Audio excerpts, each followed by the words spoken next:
የኢትዮጵያ ዓለም አቀፍ ዲፕሎማሲያዊ ማዕከልነት በውስጥ ጥንካሬና በውጭ ዲፕሎማሲ ብስለት የታጀበ ውጤት ነው። የተስፋ አድማስ የዲፕሎማሲ ማዕከልነት እንዲሁ ዝም ብሎ አልመጣም። ተገዳዳሪ ፍላጎት ያላቸው ሀገራት የኢትዮጵያን በር በሚቀበቅቡት ደጆቿን ለመክፈት የበር እጀታ ላይ የሚያርፉ እጆቿ የኃይል ሚዛን የሚወስኑ በመሆናቸው ነው። ይህ የሥራ ውጤት ነው። ይህ የትጋት ክፍያ ነው። ይህ የዓለምን የኃይል አስተላለፍ ስርዓትና የኃይል አስተላለፍን አስልቶ የተወሰደ ማሻሻያ ያመጣው ለውጥ ነው። ኢትዮጵያ በውጭ ግንኙነቷ ላይ ወሰደችው ሪፎርም የዓለም የስበት ማዕከል አድርጎ ሰርቶታል። በኢህአዴግ ዘመን ከነበረው ፓርቲ መር የውጭ ግንኙነት ፖሊሲ ወደ ሀገር አቀፍ ጥቅም ወደሚያስከብር ግንኙነት ተሸጋግራለች። የጎረቤት ሀገራት በግልጽ ወዳጅና ጠላት ብሎ ከሚፈረጅ ፖሊሲ ወደ ብሔራዊ ጥቅም መር መሻገሯ የሀገሪቱን የስበት ማዕከልነት አጉልቶታል። የሀገሪቱ የዲፕሎማሲ አካሄድ ቀይ ባህርን ፈርሞ ከመስጠት ብሔራዊ ጥቅም የሆነውን ቀይ ባህርን ወደ መጠየቅ ተሸጋግሯል። ኢትዮጵያ ዛሬ የትናንት ጥፋትን የምታርም ሀገር ብቻ ሳትሆን የሚገባትን ከመጠየቅ የማትመለስ ሆናለች።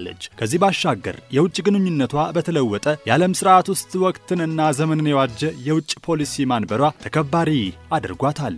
ዛሬ ኢትዮጵያ በዓለም የዲፕሎማሲ መቀመጫ ነሽ ከሚለው ብቸኛ መለያ ወደ አጀንዳ ቀራጭነት ተሸጋግራለች። ይህ ደግሞ በባዶ ሜዳ የመጣ ሳይሆን በውስጥ ጥንካሬና በውጭ ዲፕሎማሲ ብስለት የታጀበ ውጤት ነው። የሀገሪቱ የኤክስፖርት መጠን በታሪክ ከፍተኛው ደረጃ ላይ ይገኛል። የባለፈው ዓመት የ8.3 ቢሊዮን ዶላር ገቢ በያዝነው ዓመት ወደ 10 ቢሊዮን ይጠጋ ይሆናል ተብሎ ይጠበቃል። ይህ ሀገሪቱ ከዚህ ቀደም ከነበረው የ4 ዓመታት ኤክስፖርት መጠን ተደምሮ እንኳን የሚያክለው አይደለም። በኢነርጂው ሴክተር ከዚህ ቀደም ከነበረው ወደ 5000 ሜጋዋት ከነበረበት ወደ 10000 ሜጋዋት መሻገሩና እንዲሁም በቀጣይ ሀገሪቱ ልትገነባ ያቀደቻቸው የኤነርጂ ፕሮጀክቶች የዓለም አቀፉ የኤነርጂ ካርታ ላይ ወሳኝ ሀገር ያደርጋታል። ማዕድን፣ ቴክኖሎጂና ግብርና ላይ ማዕከል ያደረጉ ስራዎቿ ኢትዮጵያን ጊዜን የዋጀ የፖሊሲዎች ውጤት እያመጡ መሆኑ ማሳያ ናቸው። እነኚህ በሀገር ውስጥ የተገነቡ የውስጥ ጥንካሬዎች ለሀገሪቱ የውጭ ግንኙነት የጥንካሬ ማዕከልነት መሰረት ሆነዋል። የዓለም ፖለቲካ ማዕከል በሚናወጥበት የጥቅም ሽሚያው አይኑን አፍጥጦ በአፍሪካ ቀንድ ላይ ባሰፈረበት በዚህ የታሪክ ምዕራፍ ኢትዮጵያ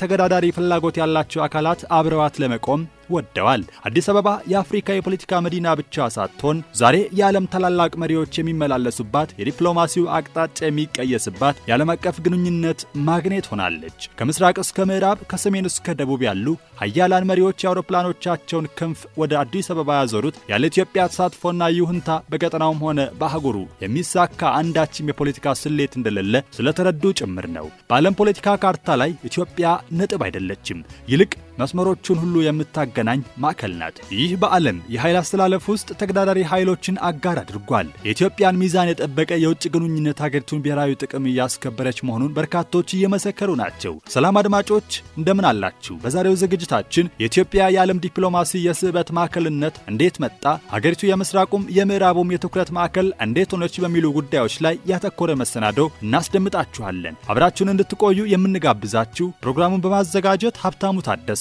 ወደ እናንተ እያደረስኩ ቆይታ የማደርገው እኔ ዳንኤል መኩሪያ ከቴክኒክ ባለሙያችን ግርማ ቆጭቶ ጋር በመሆን አብሮነታችሁን እንጠይቃለን።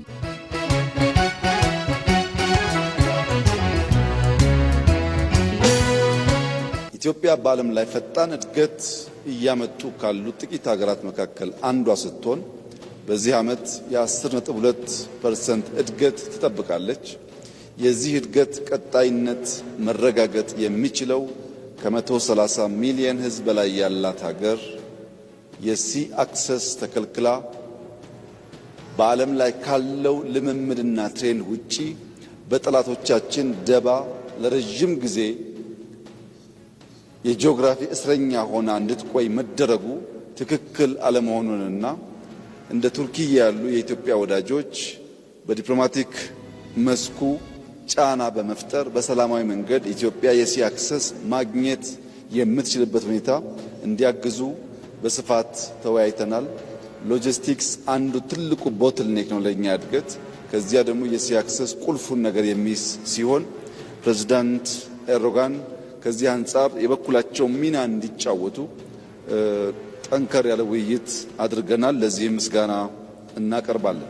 እኛ ከሌለን ባዶ የሚል ትርክት ዛሬ ባዶ ሆኗል። ማኦ ዘዶንግና የእስያ ነብሮች ትርክት የትናንት ዘመንን እንጂ የዛሬ ዓለም ስርዓት መሰረት አይደሉም። የሀገሪቱ የዲፕሎማሲ ሚዛን የጠበቀ ግንኙነት ተገዳዳሪዎች ኢትዮጵያን እንዲጎበኙ አስገድዷቸዋል። ከዓለም ነባሪ እውነት ጋር የተናበበ የዲፕሎማሲ መንገድ ተመራጭ አድርጓታል። ኢትዮጵያ ቀደም ሲል የድርጅቶች መቀመጫ ብቻ ነበረች። ዛሬ ግን የውሳኔዎች መነሻ ሆናለች። የዓለም መሪዎች ወደ አዲስ አበባ የሚታሙት መረጃ ለመለዋወጥ ሳይሆን ከኢትዮጵያ ጋር ስትራቴጂያዊ ወዳጅነትን ለመመስረትና የቀጠናውን ቁልፍ በእጃቸው ለማስገባት ነው። እናም ኢትዮጵያ የተቋማትና ከአህጉራት የስብሰባ ማዕከልነት ወደ አጀንዳ ቀራጭነት ሚና ተሸጋግራለች። ይህ ንፋስ አመጣሽ የዲፕሎማሲ ድል ሳይሆን በውስጥ ጥንካሬና በውጭ ዲፕሎማሲ ብስለት የታጀበ ውጤት ነው። የዓለም ሀያላን ሀገራት መሪዎች፣ የዓለም አቀፍ ተቋማት ኃላፊዎችና ተሰሚነት ያላቸው ዲፕሎማቶች አዲስ አበባን የጉዟቸው ቀዳሚ መዳረሻ ማድረጋቸው የኢትዮጵያ የዲፕሎማሲ ሚዛን ማሳያ ሆኖ ታይቷል። ተንታኞች ይህ እውነታ ለኢትዮጵያ 3 መሰረታዊ ጥቅም አለው ይላሉ። የመጀመሪያው የቀጠናዊ መረጋጋት ዋስትና ነው። ኢትዮጵያ በቀጠናው ሰላምን ለማውረድ ተገዳዳሪ ኃይሎች በውይይት ችግራቸውን እንዲፈቱ በማሸማገል መፍትሄ ከመሆን ጀምሮ በሰላም ማስከበር የምትጫወተው ሚና የዓለም ማህበረሰብ የአዲስ አበባን በር ማንኳኳት የግድ እንዲሉ አድርጎታል። ሲቀጥል የኢኮኖሚ ትስስር ማሳያ ነው። ከ120 ሚሊዮን በላይ የህዝብ ቁጥር ያላት ሀገር የኢንቨስትመንት ያላት ምቹነት የትላላቅ ሀገራትን መሪዎች ቀልብ ስቧል። ሲሰልስ የኢትዮጵያ የብሪክስ አባልነትና አዲስ የዲፕሎማሲ አቅጣጫንም አዋልዷል። ኢትዮጵያ የብሪክስ አባል መሆኗ በዓለም አቀፍ መድረክ ያላት ድምፅ ከፍ ከማድረጉም በላይ የዓለም ፖለቲካ ሚዛን ወደ አዲስ አበባ እንዲያዘነብል አድርጎታል። የአገሪቱ መከላከያ ላይ ያደረገችው ሪፎርም ተባባሪነትን ብቻ ሳይሆን የማትደፈር አድርጓታል። መከላከያ ባለፉት 7 ዓመታት ድጋሚ ተወልዷል። የአየር ኃይሉ ግንባታ ከቀጠናው ባሻገር የኃይል ሚዛን ጨዋታ ላይ ጉልህ ሚና እንድትጫወት አስችሏታል። ኃይል የዲፕሎማሲ ዋስትና ነው። ጠንካራ የመከላከያ ኃይል መገንባት በቀጠናው ሽብርን በመዋጋት ረገድ ስኬታማ አድርጓታል። ሽብርተኞችና የወደቁ አንዳንድ መንግስታት በበረቱበት የአፍሪካ ቀንድ የኢትዮጵያ የኃይል ግንባታ የአፍሪካ ቀንድ የሰላም ዋስትና ሆኗል።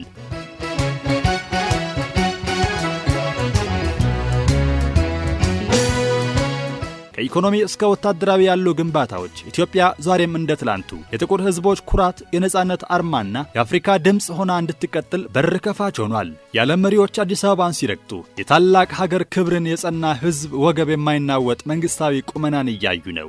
ዓለም ከህግጋት መርህ፣ ሊበራል ዲሞክራሲ፣ ብሔራዊ ጥቅምና የኃይል ሚዛን የበላይነት ወደሚወስነው ሪያሊስት እሳቤ መሻገሩን ተከትሎ ኢትዮጵያ ከተለወጠው ዓለም እሳቤ ጋር አብራ እየተጓዘች ነው። ዛሬ የዓለም ፖለቲካ እንደ ቼዝ ጨዋታ ነው። እያንዳንዱ እርምጃ በጥቅም የታሰበ፣ እያንዳንዱ ዝምታ በስሌት የተሞላ ነው። በስሌት የተቀመረው የሀገሪቱ የውጭ ግንኙነት ቀዳሚ የስበት ማዕከል አድርጓታል። እናም ኢትዮጵያ በሀገር ውስጥ የሰራችው ሥራ የውጭ ግንኙነቷ ጥንካሬ ሆኗል። ዛሬ አዲስ አበባን ስንመለከት አንድ የማይታለፍ እውነታን እናያለን። በሌላ የዓለም ጥግ የማይተያዩ ጥርሳቸውን የሚነካከሱና የሻከረ ግንኙነት ያላቸው ሀገራት ቀጠናዊ ጸጥታን ለማስከበር ከኢትዮጵያ ጋር በጋራ በመስራት ላይ ናቸው። ሀገራት በአፍሪካ ቀንድ ያላቸውን ጥቅም ያለ ኢትዮጵያ አጋርነት እንደማያስከብሩም ተረድተውታል። እንደ ጆን ሚርሻይመር ያሉ ታዋቂ የፖለቲካ ሳይንስ ምሁራን እንደሚሉት ሀገራት የሚንቀሳቀሱት ለብሔራዊ ጥቅማቸውና ለኃይል ሚዛን ባላንስ ኦፍ ፓወር ሲሉ ነው። አዲስ አበባን የረገጡ መሪዎች ኢትዮጵያን የፈለጉበት ዋናው ምክንያትም የጂኦፖለቲካው ቁልፍ በመሆኗ ነው ይላሉ። ኢትዮጵያ የፍላጎት መጋጠሚያ ነች። በቅርብ ጊዜያት በኢትዮጵያ የተገኙ ወታደራዊና የሀገራት መሪዎች በአፍሪካ ቀንድ፣ በአፍሪካና በዓለም የኃይል አስተላለፍ ስሌት መሰረት በመንቀሳቀስ ላይ ይገኛሉ። ሀገራቱን ደግሞ አስከትለን እንመልከታቸው። ከእስራኤልን ጀምር። ኢትዮጵያ በውጭ ግንኙነቷ ላይ የወሰደችው የሪፎርም እርምጃ ዛሬ በእስራኤል እንደ አንድ ታማኝና ቋሚ አጋር እንድትታይ አድርጓታል። እስራኤል በአረቡ ዓለምና በቀይ ባህር ዙሪያ ካሉ ፈታኝ የፖለቲካ ማዕበሎች መካከል ኢትዮጵያን እንደ አንድ አስተማማኝ መልእክት ትመለከታታለች። የእስራኤሉ ፕሬዝዳንት አይዛክ ሄርዞግ የኢትዮጵያ ጉብኝት መሰረቱ የሁለቱ ሀገራት ቀጠናዊ የፍላጎት ትስስርን ለማጠናከር ነው። የእስራኤል ቀጠናዊ ፍላጎት ቀዳሚው የደህንነት ሚዛንንም ማስጠበቅ ነው። ለእስራኤል ኢትዮጵያ በቀይ ባህር ላይ የምትገኝ መተንፈሻ በር ለእስራኤል ደህንነት ተጨማሪ የጥበቃ ቀለበት ናት። ከዚህ ባሻገር ሀገራቱ በሽብርተኝነትና በህገወጥ ዝውውር ላይ ያላቸው የሀገራት አቋም የቀይ ባህርን ሰላም ለመጠበቅ ወሳኝ ያደርጋቸዋል። ዛሬ አዲስ አበባ የዓለም መሪዎች መገናኛ ማግኔት ስትሆን እስራኤል የዚህ ማግኔት ዋና አካል ሆናለች። ኢትዮጵያ የምስራቁንም የምዕራቡንም ጥቅም የምታቀናጅ መስቀለኛ መንገድ መሆኗ ለእስራኤል ዲፕሎማሲ ትልቅ ትርፍ ነው። ኢትዮጵያ በአፍሪካ ህብረትና በዓለም አቀፍ መድረኮች ያላት ተሰሚነት እስራኤል በእጅጉ ትቻለች። በተመሳሳይ እስራኤል በዋሽንግተንና በአውሮፓ ያላትን የዲፕሎማሲ ጡንቻ ኢትዮጵያ ለጀመረቻቸው ግዙፍ የልማት ፕሮጀክቶችና ለቀይ ባህር ፍላጎቷ እውቅና አጋዥ ተደርጎም ይወሰዳል። ሌላኛዋ የኢትዮጵያ አጋር ቱርክዬ ናት። ቱርክዬን እንመልከት። ለቱርክዬ ኢትዮጵያ የአፍሪካ መግቢያ በር ናት። የቴክኖሎጂ ሽያጭና የቢሊዮን ዶላር የጨርቃ ጨርቅ ኢንቨስትመንት ብቻ ሳይሆን ቱርክ በመካከለኛው ምስራቅ ያላትን ተጽዕኖ ወደ አፍሪካ ለማስፋት ኢትዮጵያን እንደ ጽኑ ድልድይ ትጠቀማታለች። ፈረንሳይ ደግሞ በባህል በቅርስ ጥበቃና በኃይል ዘርፍ ላይ ከፍተኛ ፍላጎት አላት። በተለይ በአቪዬሽንና በባህር ኃይል ግንባታ ኢትዮጵያ ስትራቴጂካዊ አጋር በመሆን እየሰራችም ትገኛለች።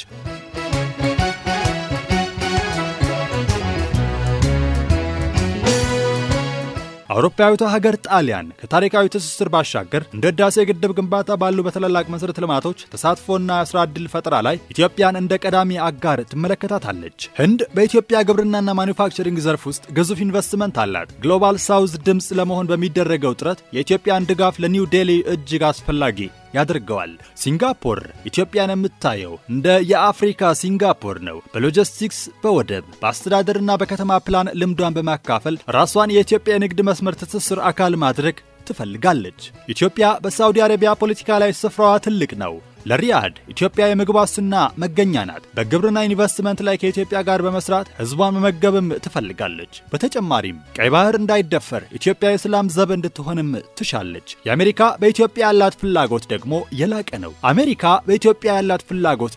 የላቀ ነው። የአሜሪካና የኢትዮጵያ ግንኙነት ዛሬም ጥብቅ ነው። በዓለም ፖለቲካ ዋሽንግተን ለዓመታት ከኢትዮጵያ ጋር ያላትን ግንኙነት ስትመዝነው አንድ የማይለወጥ እውነታ ይገኛል። ለአሜሪካ ብሔራዊ ጥቅም ደህንነት የአፍሪካ ቀንድ የሽብርተኝነት ቀጠና እንዳይሆን መከላከል ቀዳሚው ተግባር ነው። አልሸባብንና መሰል አክራሪ ቡድኖችን ለመመከት አሜሪካ እንደ ኢትዮጵያ ያለ ሌላ ብርቱ አጋር የላትም። አሜሪካ ለኢትዮጵያ የምትሰጠው ትኩረት ከወዳጅነት ይልቅ አስገዳጅ አስፈላጊነት ስትራቴጂክ ነሰሲቲ የሚለው ይገልጸዋል። ለዋሽንግተን ኢትዮጵያ ማለት በቀጠና የሚነፍሰውን የፖለቲካ አውሎ ነፋስ የምትቋቋምበት መሪ መርከብ ናት።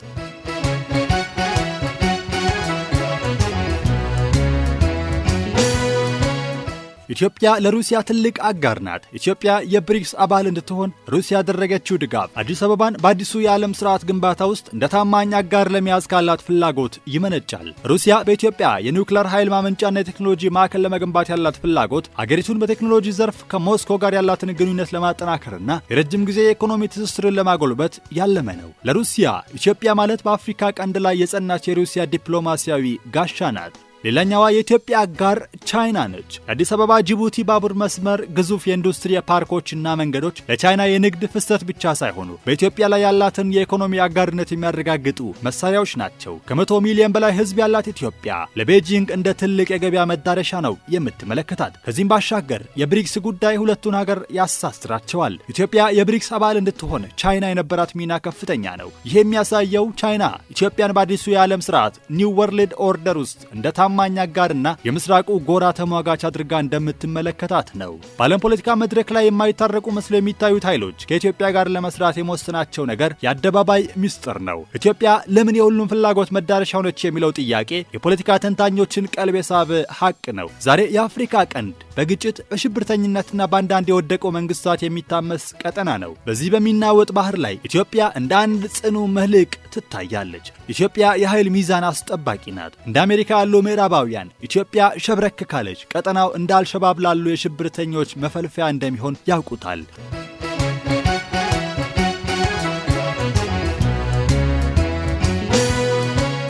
ሩሲያና ቱርክ ደግሞ የኢትዮጵያን ወታደራዊ ጥንካሬ በመመልከት ከጠንካራ ወታደራዊ ተቋም ጋር ወዳጅነትን መመስረት በቀጠናው ስትራቴጂክ ስልት የበላይነት እንደሚሰጥ ይረዳሉ። ኢትዮጵያ የአባይ ወንዝ ምንጭና የታላቁ ህዳሴ ግድብ ባለቤት መሆኗ የጂኦፖለቲካዊ ክብደቷን አጉልቶታል። የውሃ ፖለቲካዋ የኢትዮጵያን የመካከለኛው ምስራቅና የሰሜን አፍሪካ ሀገራት የትኩረት ማዕከል አድርጓታል። ኢትዮጵያ ለጎረቤት ሀገራት የምታቀርበው የኤሌክትሪክ ኃይል ሀገራቱን በኢኮኖሚ ከኢትዮጵያ ጋር እንዲቆራኙ ያደርጋቸዋል። ይህንን የኃይል ማዕከልነት ደግሞ ማንም ሀያል ሀገር ችላ ሊለው አይችልም። ምንም እንኳን ኢትዮጵያ አሁን ላይ የባህር በር ባይኖራትም ወደ ቀይ ባህርና ወደ ህንድ ውቅያኖስ የሚወስዳት የንግድ መስመሮች ሁሉ በኢትዮጵያ ደህንነት ይሁንታ ላይ የተመሰረቱ ናቸው። ከ120 ሚሊዮን በላይ ህዝብ ያላት ሀገር ለቻይናም ሆነ ለህንድ ግዙፍ የገበያ ምድር ናት። ኢትዮጵያ ለአፍሪካ ነጻ የንግድ ቀጠና ዋነኛ ተዋናይ መሆኗ ለሲንጋፖርና ለጀርመን መሰል ሀገራት የአገሪቱ የኢንዱስትሪና የንግድ መግቢያ በር ተደርጋም ትወሰዳለች። አዲስ አበባ የአፍሪካ ህብረት መቀመጫ መሆኗ ማናቸውም የዓለም ሀገር ከአፍሪካ ጋር መነጋገር ሲፈልግ መጀመሪያ የኢትዮጵያ ደጆችን ማንኳኳት ይጠበቅበታል። እናም ይላሉ የፖለቲካ ተንታኞች ተገዳዳሪ ኃይሎች ከኢትዮጵያ ጋር መቆም የሚፈልጉት ኢትዮጵያ በቀጠናው ላይ ተገቢ ሚና ካልተጫወተች ቀጠናው እንደማይንቀሳቀስ ስለሚያውቁት ነው። ኢትዮጵያ የጂኦፖለቲካው ቁልፍ ናት። ቁልፉን የያዘ ደግሞ በሩን የመክፈትና የመዝጋት ስልጣን አለው። ዛሬ የምናየው የኃያላኑ መመላለስ ኢትዮጵያ ያላትን ይህንኑ ተፈጥሯዊ ፖለቲካዊ የመሳብ ኃይል የመገንዘብ ውጤት ነው። የተከበራችሁ አድማጮቻችን የዛሬውን ዝግጅታችንን በዚሁ ቋጭተናል። ሀብታሙ ታደሰ ያዘጋጀውን እኔ ዳንኤል መኩሪያ ከቴክኒክ ባለሙያችን ግርማ ቆጭቶ ጋር በመሆን ወደ እናንተ አቀረብኩ። በያላችሁበት መልካም ጊዜም